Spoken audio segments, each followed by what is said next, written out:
अस्सलामुअलैकुम, this is me आमना राशिद और आज हम अपनी गवर्नर इनिशिएटिव के ऑन साइट प्रोग्राम में होने वाली सेकंड क्लास को डिस्कस करेंगे कि सेकंड क्लास हमने फर्स्ट क्लास में क्या क्या कर लिया था उसको भी एक रिव्यू कर लेते हैं। लेकिन सेकंड क्लास में हमने फर्स्ट क्लास में क्या क्या कर लिया था, हमने ये देख लिया था वर्जन्स को, हमने उन सबको इंस्टॉल करना देख लिया था, हमने एक्सटेंशन समझ ली थी, इंस्टॉलेशन समझ लिए थे, इंस्टॉलेशन के बाद वर्जन समझ लिए थे। उसके बाद हमने फ़र्स्ट प्रोग्राम की स्टेप्स थे जिनको फॉलो करते हुए हमें फ़र्स्ट प्रोग्राम को करना था, ये समझ लिया था। अब आते हैं हम अपनी सेकंड क्लास पे। सेकंड क्लास बेसिकली वेरिएबल्स पर है, ठीक है। सेकंड क्लास बेसिकली वेरिएबल्स पर है। कैसे वेरिएबल्स क्या होते हैं? Variables are just like a container, okay. Variables, चले मैं यहाँ लिखती भी रहती हूँ।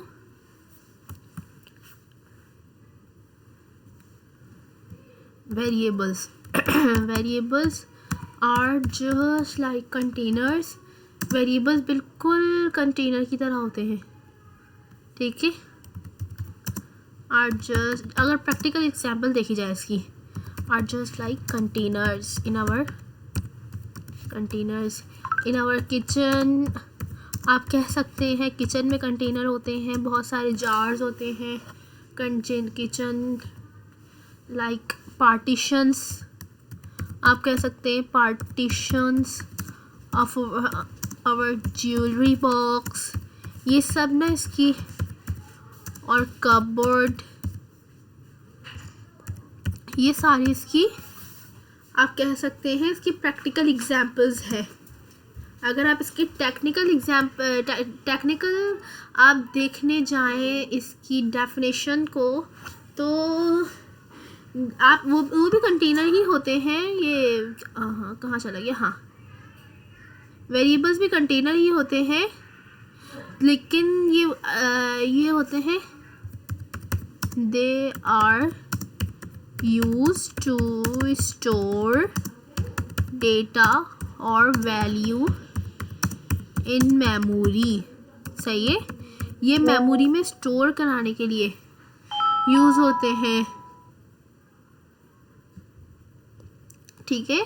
मेमोरी में स्टोर कराने के लिए ये वेरिएबल्स यूज़ होते हैं। और वेरिएबल्स को हम आप कह सकते हैं कि आप जिस तरह, और दे कैन बी, इसके बाद हम लिखते हैं, चले सही है, they can be used in all over program,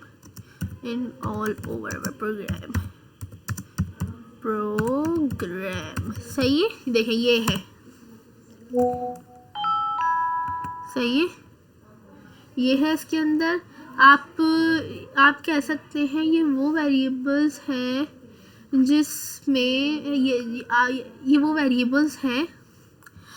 variables वो होते हैं जो कि आप जैसे कि कुछ भी चीज़ स्टोर कराना चाहते हैं, कंप्यूटर को बताना चाहते हैं, तो आप उसको किस नाम से स्टोर कराएंगे? चीज़ों के नाम को समझ लें, वेरिएबल कहते हैं, ठीक है।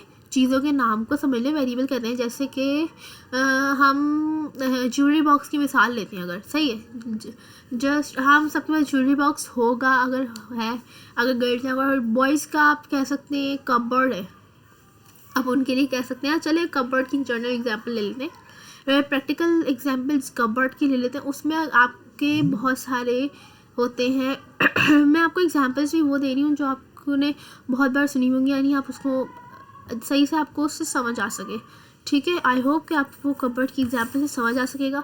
कपबोर्ड की एग्जांपल लें तो आप देखें, उसमें आप हमारे पास एक बहुत सारे पार्टीशंस हुए होते हैं।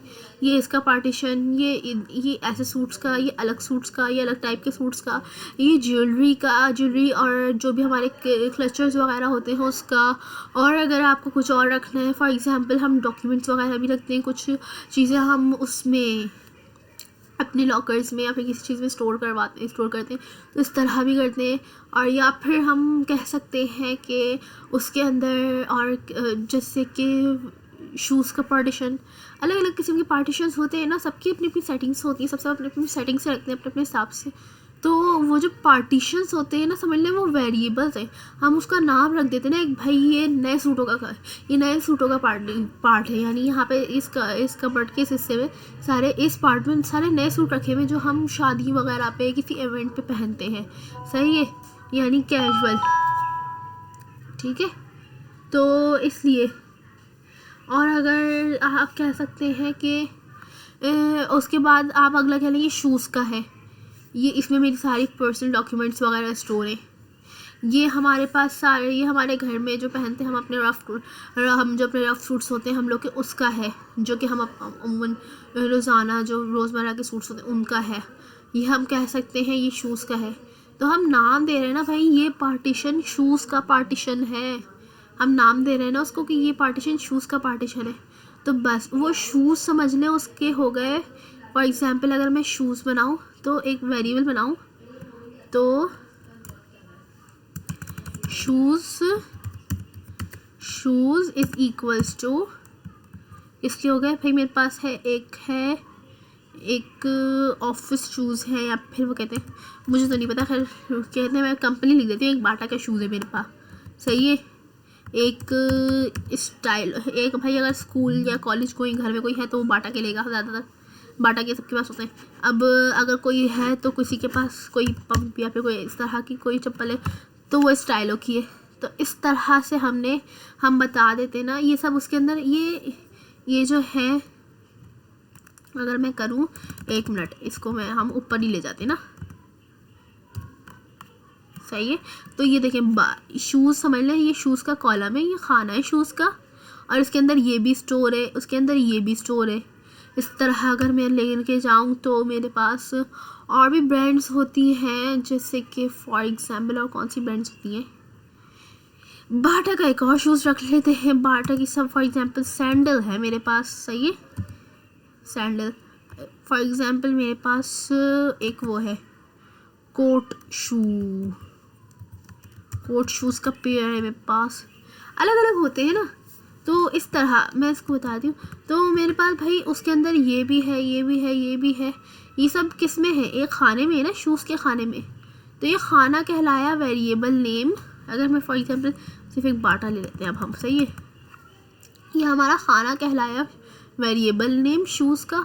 और ये जो हमने इसको बताया कि मेरे पास बाटा के, मैंने ये बताया ना कि मेरे पास बाटा के, उस शूज़ के खाने में बाटा के जूते रखे हुए। तो ये बाटा की जो कंपनी हुई, ये हुई मेरी एक वेरिएबल की वैल्यू, सही है। अब अगर मैं इसको, लेकिन ये तो मुझे समझ आ गया ना भाई, ये वेरिएबल का नेम है और ये खाना है और ये उसके अंदर पड़ी हुई चीज़ है, या ये वेरिएबल का नेम है, ये उसकी वैल्यू है, ये मुझे समझ आ गया। कंप्यूटर को कैसे समझ आएगा? कंप्यूटर को समझाना है ना, हमने खुद थोड़ी समझना है, हमने तो कंप्यूटर को समझाना है ताकि कंप्यूटर जब हम इससे कैलकुलेशन वगैरह करवाएं तो कंप्यूटर में आउटपुट दे। तो उसके लिए हमारे पास 3 तरीके, अभी हम इसको कर देते हैं क्लोज। उसके लिए हमारे पास 3 तरीके हैं। उससे पहले मैं आपको एक चीज़ बता देती हूँ। ये होता है वेरिएबल नेम, ये होता है वेरिएबल नेम, और ये होता है उसके बराबर में है इक्वल्स टू, जो कि है असाइनमेंट ऑपरेटर कहलाता है वैसे, और ये वैल्यू असाइन करने के लिए होता है। और ये पूरी इसकी वैल्यू है, शूज़ की वैल्यू बाटा है, शूज़ की वैल्यू बाटा है, सही है, शूज़ की वैल्यू बाटा है। अब मैं इसको मिटा देती हूँ, अच्छा मैं भी रखती हूँ उसको, अभी देखते हैं क्या होता है, सही है। अब मुझे ही समझ आ गया भाई, ये वेरिएबल नेम है, ये हमने इक्वल्स टू लगा के आगे उसकी वैल्यू, आगे कुछ लिख दिया तो वो उसकी वैल्यू बन गई, शूज़ की वैल्यू बन गई बाटा, हमें समझ आ गया। अब कंप्यूटर को समझाने के हमारे पास 3 तरीके हैं, जिसमें से एक तरीका पुराना हो चुका है, बाकी 2 तरीके हम यूज़ कर सकते हैं, लेकिन उनकी कुछ कंडीशंस हैं, सही है, कुछ कंडीशंस हैं, फिर यूज़ किया जा सकता है। अब पढ़ते हैं वो कंडीशंस क्या हैं, सही है। एक है हमारे पास लेट,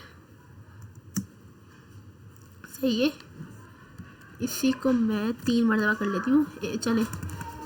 एक है वार, एक है लेट।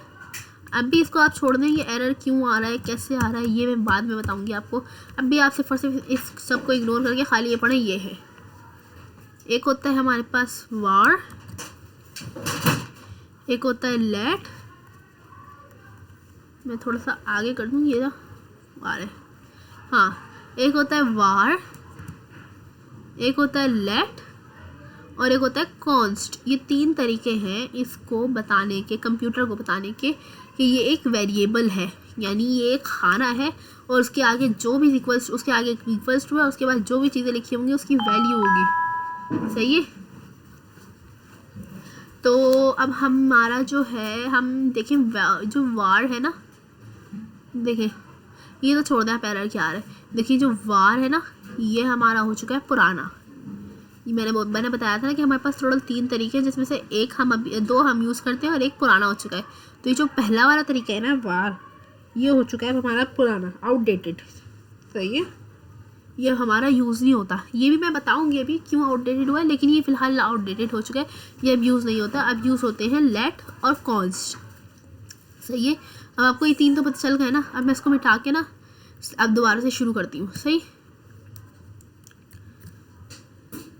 देखिए ये वार इट अलाउज रीडिक्लेरेशन। ये बिफोर ES6 या ECMAScript 6 से पहले यूज़ होता था। ये अलाउ करता है रीडिक्लेरेशन को। फॉर एग्जाम्पल, अगर मैंने लिखा var my name is equals to Aamna, और आमना राशिद।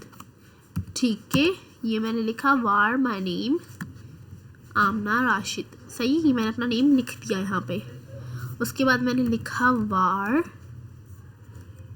माई नेम, ओहो, एक बात याद रखिएगा, वेरिएबल्स के लिए मैं भी आपको रूल्स भी कुछ लिखवाऊंगी, या फिर जावास्क्रिप्ट के उसके लिए मेरे जावास्क्रिप्ट का जो टॉपिक है वेरिएबल, उसकी वीडियो मेरे पास मेरे इधर चैनल पे अपलोड हो गया, आप उसमें से देख लीजिएगा। उसमें वेरिएबल्स की मैं सब कुछ आपको कंप्लीट वेरिएबल की डिस्क्रिप्शन बता दूँगी। सही है, ठीक है, आप देख लीजिएगा वेरिएबल्स कैसे होते हैं। वेरिएबल्स को लिखने के 3 तरीके होते हैं। कंप्यूटर को वेरिएबल बताने के भी 3 तरीके हैं। सही है, और वेरिएबल का नाम लिखने के भी 3 तरीके हैं। अभी हम बता रहे हैं, अभी हम खाली वो तरीके पढ़ रहे हैं जो कंप्यूटर को बताने के हैं। सही है, अभी हम वो तरीके पढ़ रहे हैं जिससे हम कंप्यूटर को बताएंगे ये हमारा वेरिएबल नेम है। और मैंने यहाँ पे लिख दिया फॉर एग्जाम्पल AR, मैंने सिर्फ ये लिख दिया। देखिए इसने मुझे एरर दिया, नहीं दिया ना, इसने मुझे एरर दिया, नहीं दिया ना। तो ना इसका मतलब ये है कि ये मुझे हमें एरर नहीं देता। यही वजह है कि हम इसी को कहते हैं रीडिक्लेरेशन। ये जो है ना, अगर हमें इसको फॉर एग्जांपल माय नेम को मैं ऐसे ही छोड़ देती, उसके बाद फिर दोबारा मैं माय नेम, मैं इसको कमेंट आउट कर देती हूँ। पहले भी कमेंट आउट भी बताऊँगी क्या होता है। माय नेम, ओहो हाँ, my name is equals to Aamna. ये है हमारी इनिशियलाइजेशन और ये है हमारी ओनली डिक्लेरेशन। मैंने उसे बताया ना, देखिए मैंने लिखा हुआ है ये अलाउज कर देता है रीडिक्लेरेशन। सही है, मैंने बताया ना इसमें। ये अब मैं इसको खोलूँगी ना, इसमें देखें एरर, अभी तो खैर एरर आ रहा है इसके अंदर, लेकिन अगर मैं इसको रुके मैं भी बताती हूँ। देखिए ये है हमारी इनिशियलाइजेशन, मैं ये सब बताती हूँ क्या क्यों आ रहा है, क्या आ रहा है। ये देखिए नीचे मैंने इसके लिख दिया ना इनिशियलाइजेशन मैंने थोड़ा बड़ा कर दिया ताकि आसानी से दिख सके। ये देखिए लिखा हुआ है ना, my name is equal to Aamna. Initialisation है कि मैंने यहाँ पे ये वेरिएबल नेम बताया और साथ साथ उसकी वैल्यू भी बता दी इक्वल्स टू के साथ। और ये होती है डिक्लेरेशन कि मैंने सिर्फ वेरिएबल नेम बता के छोड़ दिया, अगली लाइन में उसकी वैल्यू दी। सही है, अगर मैं इसके साथ भी नीचे वार लगा दूँ, सही, अगर मैं इसको कर दूँ वार, देखिए एरर तो नहीं आ रहा। देखिए ये बात है, ये है, ये दोनों अब देखिए इनिशियलाइजेशन भी हो गई साथ, डिक्लेरेशन प्लस इनिशियलाइजेशन। जब जब हमारे पास डिक्लेयर जब जब करेंगे, जब जब हमें इसके साथ वार, लेट या कॉन्स्ट लिख के कीवर्ड्स लिखना ज़रूरी होंगे। तीनों में से कोई एक कीवर्ड, तीनों एक साथ नहीं आ सकते, तीनों में से कोई एक आएगा। वार होगा या तो लेट होगा या तो कॉन्स्ट होगा। वार अब ऑब्सलीट हो चुका है तो लेट होगा या कॉन्स्ट होगा अब। सही है। अब जब आप वार को करेंगे ना, जब आप वार को करेंगे, आपने देखिए डिक्लेयर कर दिया तो यहाँ पे एरर नहीं आ रहा। ये होती है डिक्लेरेशन, जो मैंने ऊपर वाली सेकंड लाइन में बताई। ये होती है साथ साथ वैल्यू में दे देना, होती है इनिशियलाइजेशन। अब मैं इसको देखिए, यहाँ पे भी मैंने वैल्यू दी हुई है, यहाँ पे भी मैंने वार लगा के उसकी वैल्यू दी, वैल्यू चेंज करी हुई, मेरे पास कोई एरर नहीं आ रहा। लेकिन अगर अब मैं यही काम लेट से करूँगी, लेट से मैंने किया, आ गया मेरे पास एरर वेरिएबल नेम में। देखिए क्या लिखा हुआ है, जब मैं इस पर होवर कर रही हूँ,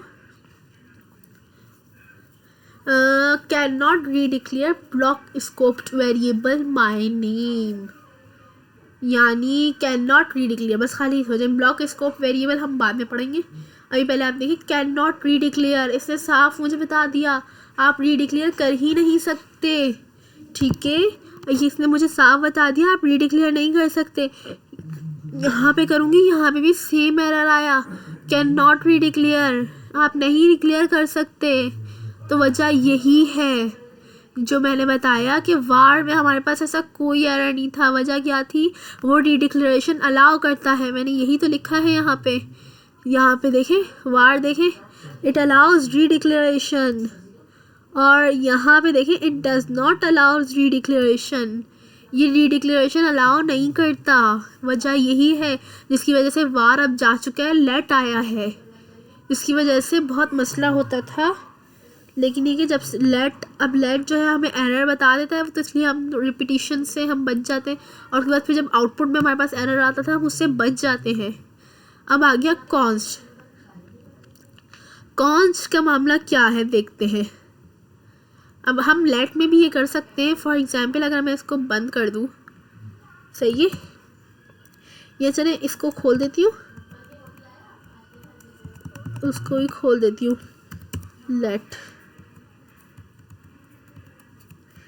सही, इसको मैंने कर दिया बंद, कंट्रोल एस सेव। देखें, ओहो सॉरी, देखें अब हो गया सही। देखें ये भी ना डिक्लेरेशन और इनिशियलाइजेशन अलग अलग अलाउ करता है, ये एक साथ नहीं। जिस तरह वार था, वार में भी जब हमने यहाँ डिक्लेरेशन और यहाँ इनिशियलाइजेशन की तो उसने हमें अलाउ किया था, कोई एरर नहीं दिया था। इसी तरह यहाँ पे जब मैंने इसको ये अलाउ किया, इसको यहाँ पे डिक्लेयर कर दिया सिर्फ, उसके बाद जाके इनिशियलाइज किया तो इसने भी अलाउ कर दिया, इसने भी कोई एरर नहीं दिया। ठीक है, इसने भी कोई एरर नहीं दिया।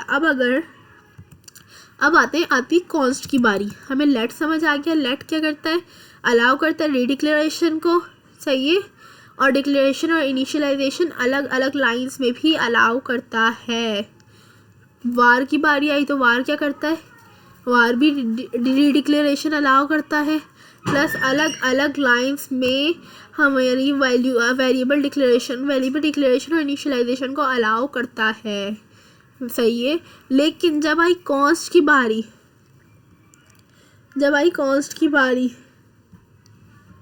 कॉन्स्ट की बारी आई तो कॉन्स्ट में क्या आया, क्या कहते से, हाँ कॉन्स्ट में यह आया। देखिए कॉन्स्ट अगर मैं यहाँ लिखती हूँ, अव्वल तो ये मुझे एरर दे देगा, चले पहले पढ़ लेते हैं ना लेट, अभी यही लेट लिखे रहने दें ताकि एरर ना आए। ठीक है,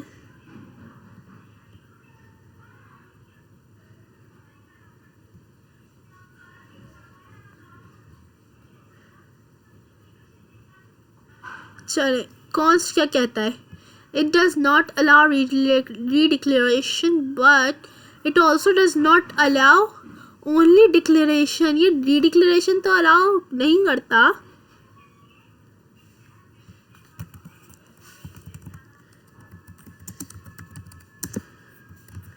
ये रीडिक्लेरेशन तो अलाउ नहीं करता, लेकिन ये डिक्लेरेशन भी दोबारा अलाउ नहीं करता। ये डिक्लेरेशन और या ये कर सकते हैं इनिशियलाइजेशन सेपरेटली। सही है, ये डिक्लेरेशन और इनिशियलाइजेशन को भी अलाउ नहीं करता है। सही है। कॉन्स्ट वैसे तो ये रीडिक्लेरेशन को तो अलाउ करता ही नहीं है, लेकिन ये डिक्लेरेशन और इनिशियलाइजेशन दोनों को ही सेपरेटली भी अलाउ नहीं करता है। और ये रीडिक्लेरेशन के साथ साथ इनिशियलाइजेशन को भी, या ये कह सकते हैं री इनिशियलाइजेशन, उसको भी अलाउ नहीं करता है। कॉन्स्ट की वैल्यू आप ले सकते हैं। आप लोगों में से बहुत से लोगों ने पाए की वैल्यू पढ़ी होगी। सही है, जो फिक्स वाला पाया होता है 3.142। सही है, इनिशियलाइजेशन, हाँ, रीडिक्लेरेशन और री इनिशियलाइजेशन,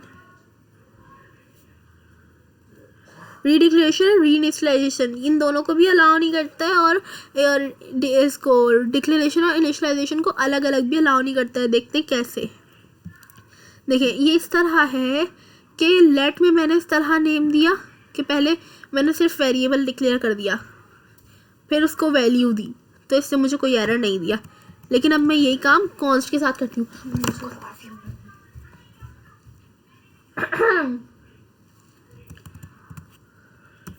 यही काम मैं कॉन्स्ट के साथ करती हूँ। सही है, कॉन्स्ट के साथ किया मैंने। ये किससे मुझे अलाउ वो दे दिया। देखें क्या लिखा हुआ है, const declarations must be initialised. सही है, डिक्लेरेशन मस्ट बी इनिशियलाइज, यानी कि डिक्लेरेशन जो हमने डिक्लेयर की है वैल्यू, उसको हाथ के हाथ वैल्यू भी दे दो। हमने जो नाम दिया है ना, नाम के साथ साथ उसको उसकी वैल्यू भी दे दो। उसकी वैल्यू, उसकी चीज़ें, उसके सामान भी बता दो साथ साथ। तो अब ये फ़र्क है इन तीनों में कि ये डिक्लेरेशन, ये देखें, ये रीडिक्लेरेशन अलाउ करता है। ठीक है, ये रीडिक्लेरेशन, ओह सॉरी मैं क्या बोल रही हूँ, ये रीडिक्लेरेशन और री इनिशियलाइजेशन दोनों चीज़ें अलाउ नहीं करता। और साथ साथ ये सेपरेटली भी अलाउ नहीं करता कि आप डिक्लेयर और इनिशियलाइज अलग अलग लाइनों में करें। सही है, लेट और वार में हम ये कर रहे थे, लेकिन कॉन्स्ट में हम ये भी नहीं कर सकते। और ना इसके जैसा कोई कीवर्ड ले सकते, ना इसकी वैल्यू चेंज सकते। तो मतलब कॉन्स्ट एक वो चीज़ है, फिक्स हो गई तो हो गई, अब कोई नहीं हिला सकता उसको। सही है, जैसे आप किसी दीवार में कील ठोकते, अगर जो वो सही ठुक गई तो वो ठुक गई, उसको कोई नहीं हिला सकता। उसके लिए फिर आपको काफ़ी मुश्किल, आप वो जिसे खुद ब खुद हिल नहीं सकती, आपने हल्का सा कुछ मारा हिल गई, ऐसा कुछ नहीं हो सकता। तो उसके ये भी सेम उसी तरह है कि इसको आप हल्का फुल्का कुछ मारते रहे, इसको कुछ नहीं होगा जब तक आप इस ही स्टेटमेंट में आके, यानी जिस जगह कील ठुकी है उस ही पे आके कुछ ना कुछ काम ना करें, कुछ ना कुछ मेहनत ना करें उसको निकालने की। सही है, वजह ये बस यही बात है इसके अंदर। ये हो गया। अब उसके बाद है कॉन्स्ट में ये चीज़ें अलाउ नहीं है, लेट कर देते चले। अब इसको हम प्रिंट भी करवाते हैं। सही है, प्रिंट करवाते हैं, console.log my name। सही है, कंट्रोल है सेफ, देखें आ गया। ओह, कंट्रोल है सेफ। अब हम खोलेंगे CMD में मैंने क्या बताया था, TSC वेरिएबल टू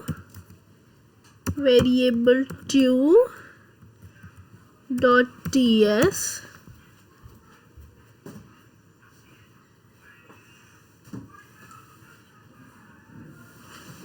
ओहो, शायद देखें मुझे कैसे पता चला कि ये वाली जो फाइल है ये मुझे फाउंड वन एरर, एक एरर दे रही है। क्या एरर दे रही है मुझे कैसे पता चला? मुझे तो पता चल गया क्या एरर दे रही है, लेकिन कैसे? देखें, ये एरर दे रही है कि ये मैंने गलत फाइल खोल ली है। सही है, सही है, ये मैंने गलत फाइल खोल ली है, ठीक है। ये एरर दे रही है, वेरिएबल देखिए लिखा हुआ है file variable 2.ts not found.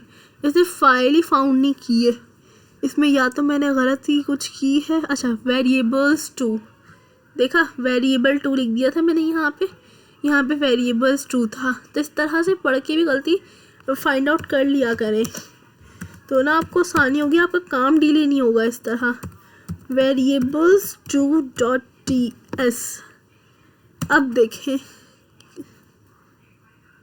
ये देखें एक JS की फाइल बन गई, हो गया। अब सही मैंने नाम सही दिया तो खुद ब खुद प्रिंट हो गया, खुद ब खुद एक और नई फाइल बन गई, कंपाइल हो गया JS में। अब हम इसको करवाते हैं रन। नोट वेरिएबल्स 2.j, अब JS की फाइल बन गई है तो नोट JS बेसिकली हमने इंस्टॉल इसलिए किया ताकि वो JS की फाइल्स को रन कर सके। तो हमें हमेशा यहाँ पे .js ही देना है फाइल के साथ। ये देखें माय नेम आ गया आमना, ये देखें ये वेरिएबल आ गया मेरा माय नेम आमना। अब फॉर एग्जाम्पल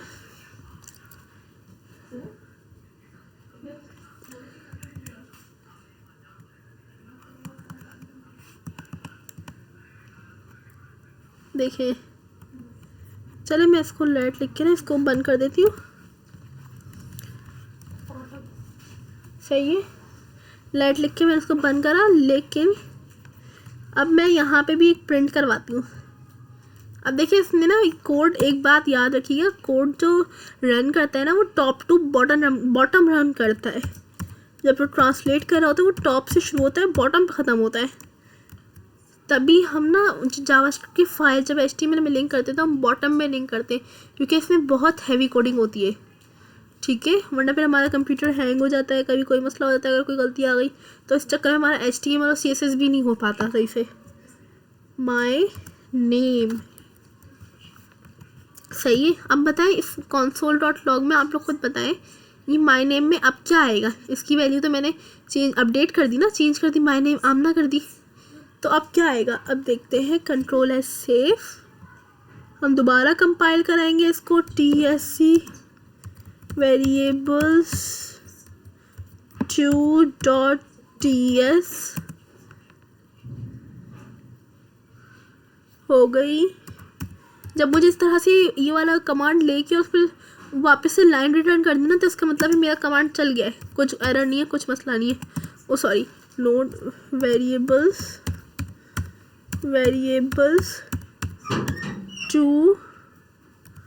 2.js। अब देखें पहले में आया आमना राशिद, फिर उसने उस ही वेरिएबल की वैल्यू को अपडेट कर दिया, तो आया अपडेशन जो है ना वो सिर्फ और सिर्फ लेट में अलाउ है और वार में अलाउ है। चले अब हम इसको या फिर इसको आसान वर्ड्स में करके लिख देते ना,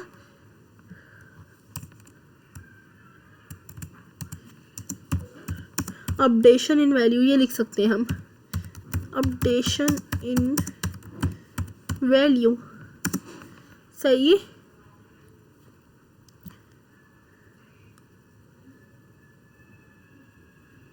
नहीं, अपडेशन अलाउ नहीं करता, सही है। It does not allow updation, ये डिक्लेरेशन भी अलाउ नहीं करता ना अपडेशन अलाउ करते हैं। लेकिन यहाँ पे लिख सकते हैं बट अलाउज अपडेशन,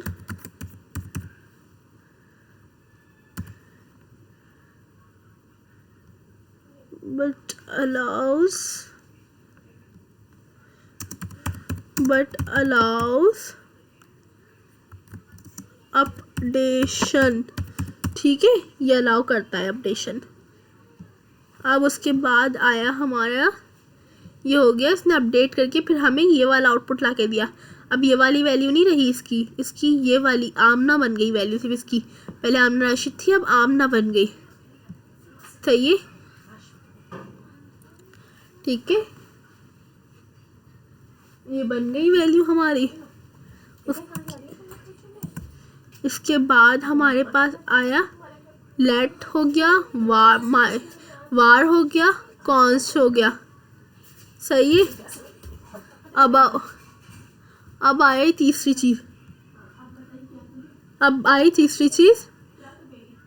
चीज़ हमारे पास है डिक्लेरेशन और इनिशियलाइजेशन भी बता देती हूँ।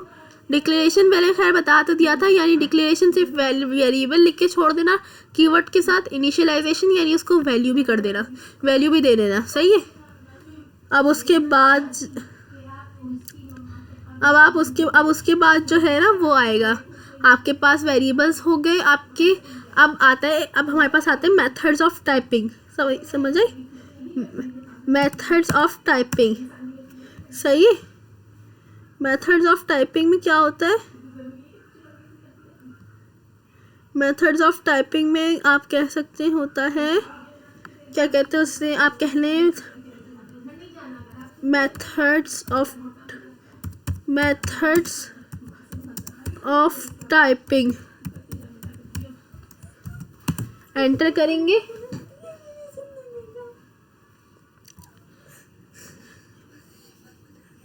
एक मिनट, एंटर करते।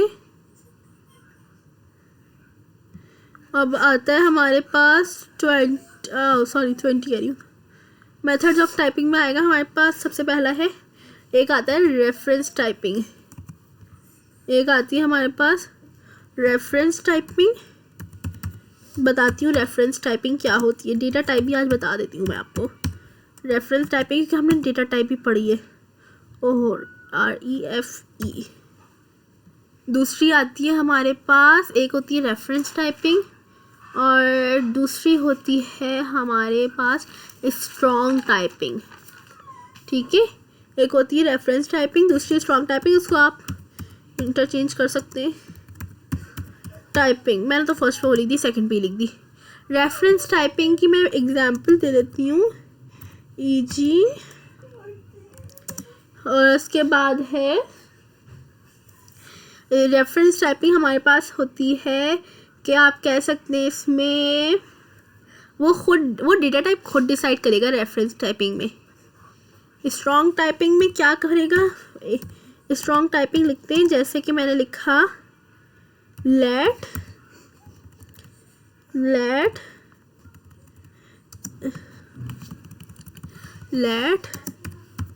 माय नेम, उसको पता है नेम में क्या आएगा। नेम आपका नंबर्स में तो कभी भी नहीं आता ना नेम, सही है।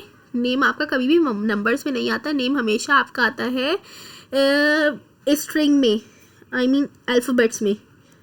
तो वो कहेगा, ये कॉलन लगाएंगे हम, उसके बाद माय नेम कॉलम सॉरी, उसके बाद लिखेंगे हम यहाँ पे स्ट्रिंग। हम उसको, आप कहते हैं कि हम उसको पाबंद कर देते हैं कि वो अब स्ट्रिंग ही लेगा जब यूज़र से इनपुट ले रहा होगा, वो नंबर्स में नहीं लेगा, वो किसी और न्यूमेरिक वैल्यू किसी और में भी नहीं लेगा, वो सिर्फ और सिर्फ स्ट्रिंग में लेगा, आई मीन इंग्लिश अल्फ़ाबेट्स में लेगा, सही है, अल्फ़ाबेट्स में लेगा आपका इनपुट जो होगा जब यूज़र इनपुट दे रहा होगा तब उससे।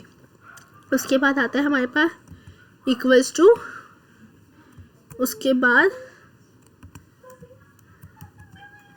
इसके बाद है आप कह सकते हैं जैसे मैंने आमना लिखा था, ये कॉमन, ये आती है, ये होती है reference strong typing. Reference typing simple वही होती है जो अभी हम लिख रहे थे, let my name is equals to Aamna, ये होती है रेफरेंस टाइपिंग, ये होती है रेफरेंस टाइपिंग। आपने इसको प्रोहिबिट नहीं किया, ये खुद समझेगा कि कौन सी डेटा टाइप में लेनी है। इसने नेम पढ़ा तो कुछ तो इसको समझ में आता ही है ना, क्योंकि कुछ कीवर्ड्स इसके अंदर भी डले हुए हैं जो इसको समझा सकें, तो वो खुद समझा देंगे इसको कि नेम है नेम है तो इसने स्ट्रिंग लेनी है। लेकिन यहाँ पे मैंने इसको पाबंद कर दिया, यहाँ पे ये पाबंद नहीं है, ये हो सकता है यूज़र ने इनपुट नंबर्स में दिया, ही नंबर्स में भी ले सकता है अगर कभी कभार ले, लेकिन यहाँ पे ये पाबंद है कि ये स्ट्रिंग ही लेगा, इसके अलावा नहीं लेगा, नॉट एक्सेप्टेबल कह देगा यूज़र को जब यूज़र दे रहा होगा इनपुट, ठीक है। ये होते हैं हमारे पास, आप ये कह सकते हैं, सही, आप ये कह सकते हैं मेथड्स ऑफ टाइपिंग, आप कह सकते हैं मेथड्स ऑफ नेमिंग, आप कह सकते हैं, सही, इस तरह है। अब होते हैं हमारे पास एक और चीज़ आती है आप कह सकते हैं उसको या फिर चले केसेस, केसेस, नेमिंग केसेस कह सकते हैं, नेमिंग केसेस। सही है। नेमिंग केसेस में हमारे पास एक होता है हमारे पास, इसको हम कर लेते हैं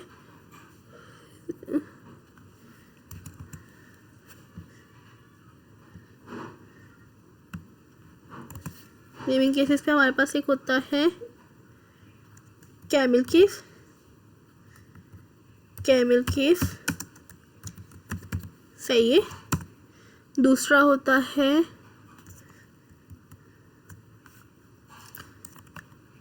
है हमारे पास, एक minute, snake case, snake case, snake, oh my God इतना बड़ा हो गया।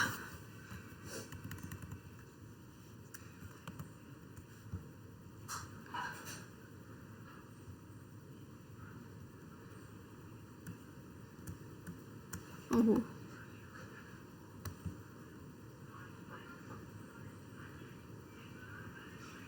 एक होता है स्नेक अंडरस्कोर केस।